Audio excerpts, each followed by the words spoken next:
What's going on, everybody? So today's video, we're just going to be kind of just goofing off, doing a couple things. We're not really majorly going to be working on cars per se.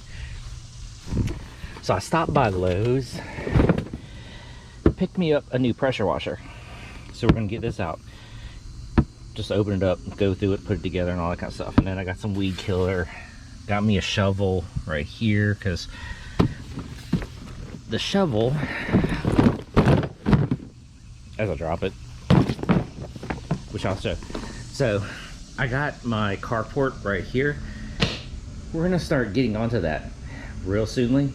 So I need a shovel because of the way, like, the yard over here is flat, but over here it's a little more up. So to put it in level, need a shovel. So we can go ahead and we're gonna go ahead and start getting this, you know, laid out and installed.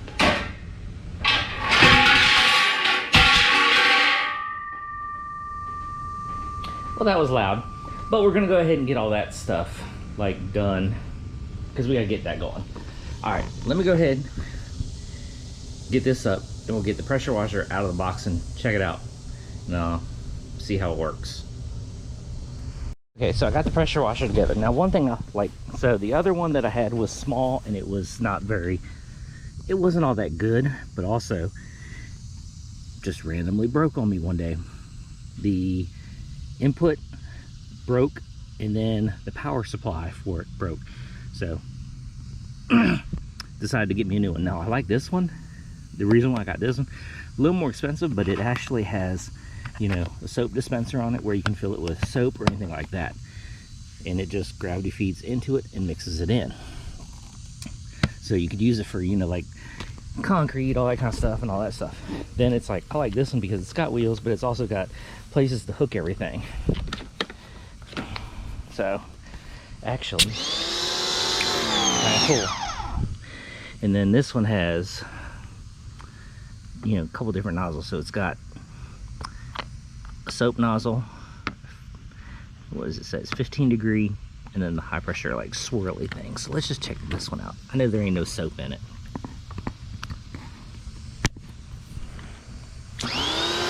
Oh, that's nice. Just puts out a nice steadily flow of water. All right, cool. I like that. Now, if it had water or soap in it, it would be awesome. And then you got this one.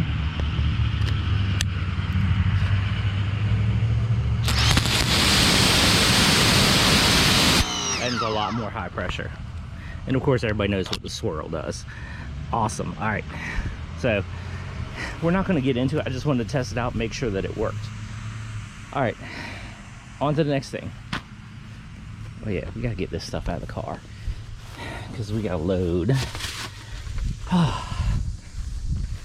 So we're going to, which I talked about it a while ago,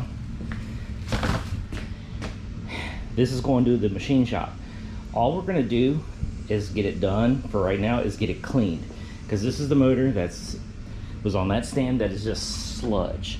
So we're going to take this to the machine shop and get this cleaned. So I'm just going to drop it off with them. I want them to take the last couple oil galley plugs out, which are like, I guess that's the back of the cam though, but take these out, then the one right here, and then I think there's 3 on the front. Get those taken out, get this clean, get it back in a few. Yeah, and it's heavy. Okay, so I got the motor in here, so it's good to go to the machine shop. Like I said, this one's got to come and get clean because, I mean, you can see the sludge, and I've talked about this before. So that's in there. We're gonna get this to the machine shop now. I don't care how long it takes. So it takes them a couple days, whatever. It's not a big deal. So I guess let's get that to the machine shop, and I don't know what we're gonna do next.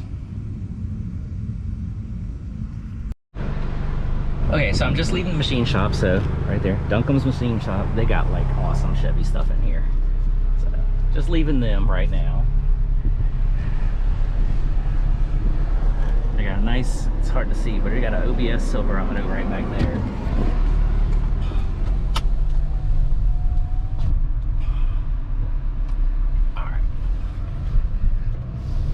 So like I said, I dropped the motor off with them. They're gonna pull out the few odds and ends oil passages that were in there that I couldn't get off. They were just really tight. It's a machine shop. They do custom motors, all that kind of stuff. So they're going to pull the front 3 oil passage galleys, the back 3 oil passage galleys, and 1 freeze plug that I freaking forgot to get out. I'm gonna pull all of those out and then get it cleaned and call it back. So it's probably going to be a couple days because they're like extremely busy.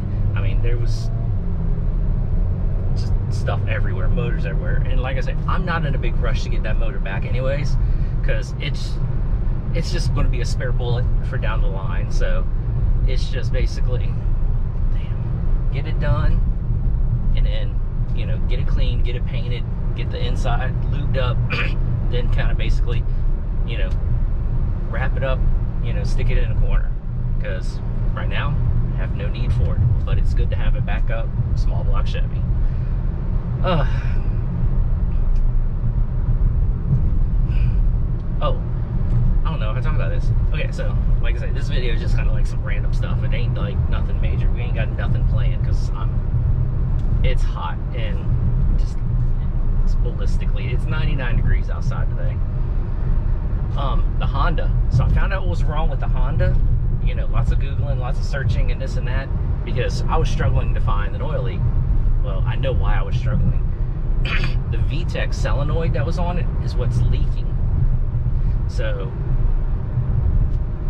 and it is a common thing on those, is for that VTEC solenoid to leak, and it is leaking basically if, you know, like where the wheel is, it's behind the wheel. So it's kind of like where it's dripping, because like the wheel was here and it was leaking behind it.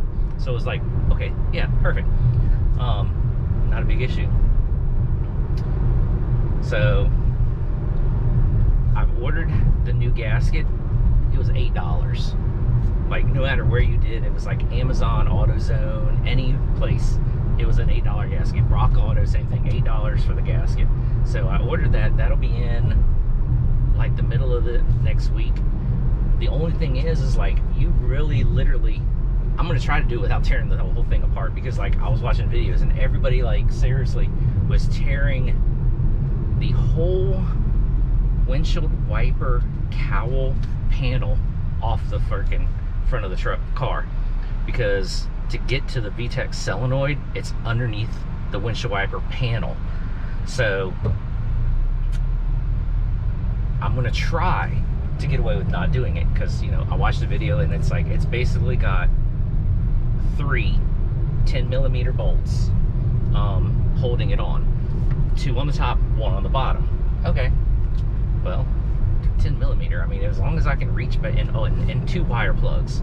So as long as I can reach back there, I don't care if I can't see it, as long as I can reach back there and get a socket or adjustable wrench, not adjustable wrench, you know, open box and wrench on it, something, as long as I can get something on it, then we're good.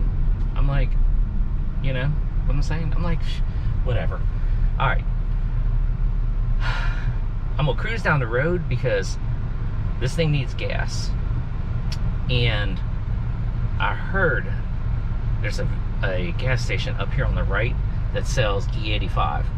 So if it does, I'm gonna do a mix, throw some E in this thing and try to get the boost on this thing up. Because I don't know if y'all saw my little short the other day, you know, boost has been struggling. I was like, I don't know what in the world's wrong with this thing. It's like, you know, I've checked it, there is no boost leak, nothing like that. I mean, it's still making like crazy boost and crazy power. I mean, I can chirp third, you know, it's spin first, spin second, and I can chirp third gear. So it's not like the freaking deal. It's like, it's got plenty of power. It just, there's more potential there. So let's head down the road. I don't want, you know, I know there's E85 across the water in Virginia Beach and all that kind of stuff, but trying to find a spot that's over here, local, where I'm at, there is none. But I heard one gas station, so we're gonna head there. So if there is, I'll turn the camera on. If not, I'll pick this up when we get home. Okay, I'm back. Okay, I'm back. So that gas station had no E85.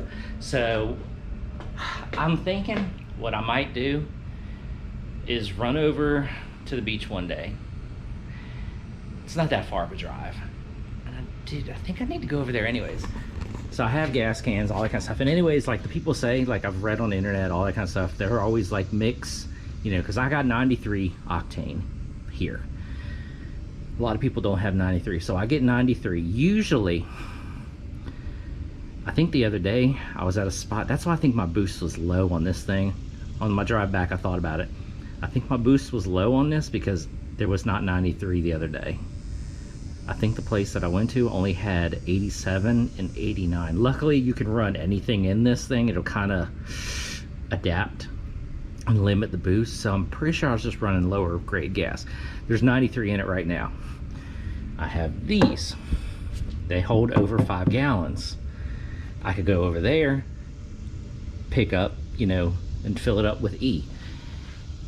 Then mix 93 and like 1.5 to 2 gallons of E in this, because across the water where these things are made, you can get E30. This thing can run up to E30. People have done the calculations and they're like, oh, if you mix it correctly, you can get up there. So that thing should, if I mix a little bit of E in it, because the most I've been able to get is 18 pounds of boost on 93. Put some E in it, it'll probably pop 20. So I guess that's what we're gonna do. We're gonna probably head over to Virginia Beach another day. So I know this video wasn't, you know, the most spectacular, just had some errands to run today, and you know, just needed to get some stuff for around the house. Did test out the pressure washer. Did I show it online? Yeah, I did. Yeah, that was the beginning of the video. So things are rolling, things are going. New motor, which now we can put this away because I'm just going to put that in storage because the motor's not going to go back on this. So lots of things happening. We got some stuff going. Waiting on some parts because I need to get the Honda back up and running. That'll, like I said, that'll be here Wednesday. I think I'm correct. What they said was shipping. Oh well. Hey, videos keep rolling, parts keep flowing. So we need to get on something because this is hurricane season. I need to get that generator fixed. Fuel line's right there. All right, well, stay tuned for the next video. Hopefully I'm gonna try in the next video to dive into the Silverado and get this new distributor in. It's just been stupid hot this whole week long. It's ridiculous. So, like I said, distributor is right here. So stay tuned. That'll probably be next video. All right, I guess we'll catch you then.